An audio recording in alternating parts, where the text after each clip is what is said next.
bonjour, je vous partage une nouvelle petite vidéo. J'espère que le bruit du vent ne va pas trop gêner. Alors c'est une vidéo là qui va parler de comment l'égocentrisme nuit à nos relations humaines, que ce soit intime ou pas. Alors pour ça, j'ai rien trouvé mieux que de prendre un exemple de ce qui s'est passé assez récemment dans ma vie, dans mon existence. Par exemple, quand, alors c'est évidemment,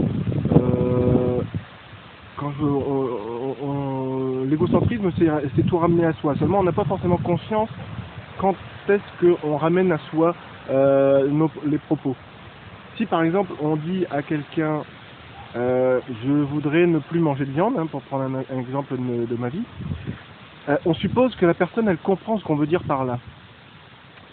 Seulement, c'est pas forcément le cas. Pourquoi? Parce que, alors déjà, il peut avoir qu'est-ce que c'est de la viande pour toi? C'est pas forcément de la même chose pour tout le monde. La viande, ça peut être des produits carnés, hein, donc plus ce qui est des produits des carnivores finalement. Hein, donc le poulet, par exemple, n'en fait pas partie. Pour moi, oui, pour le coup, mais c'est pas forcément le cas pour tout le monde. Donc il faut aller, en fait, il faut faire le naïf. Plutôt que de supposer que l'autre nous a compris, c'est ça en fait l'égocentrisme, c'est supposer que l'autre nous a compris sans avoir vraiment été au fond de la chose. Si je dis j'aimerais bien ne plus manger de viande, il faut que je m'assure que l'autre, qu'est-ce qu'il a compris par ce que je voulais dire. Parce qu'il faut finalement, c'est juste des mots jusqu'à temps que l'on arrive à partager euh, l'émotion qu'il y a derrière, pourquoi ça compte pour nous et à quel point ça compte pour nous.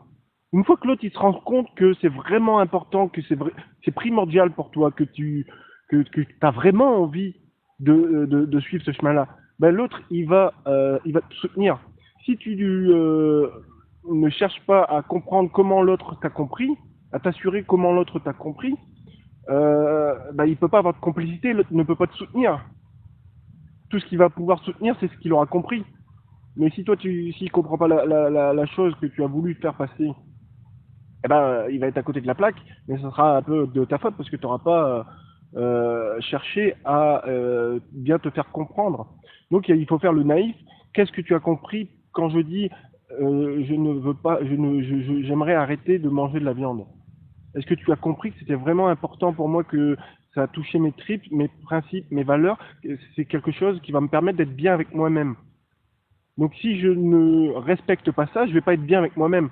Je vais pas m'aimer correctement. Et si je ne sais pas m'aimer correctement, je vais avoir du mal avec toi à t'aimer correctement et à être bien.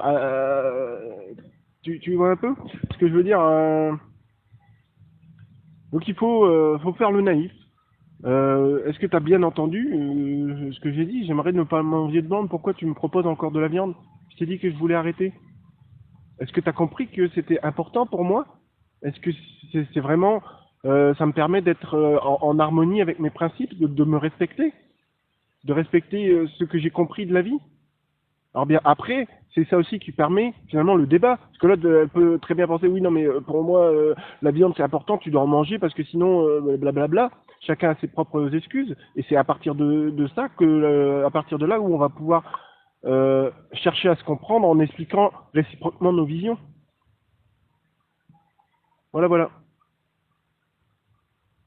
Du coup,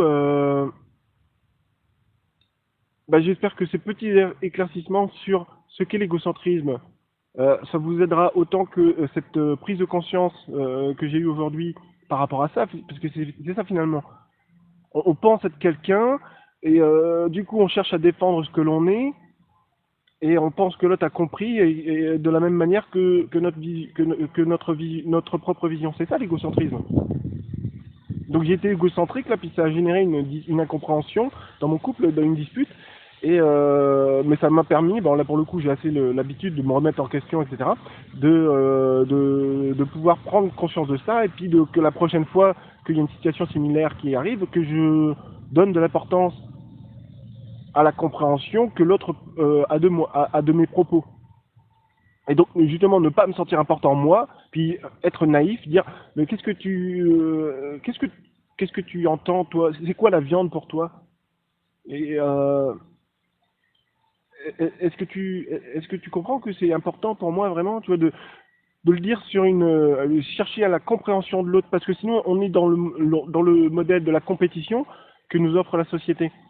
Et ça finit toujours par des conflits, par de la destruction. Enfin, on voit bien ce qu'on est en train de faire avec notre société sur la planète, quoi.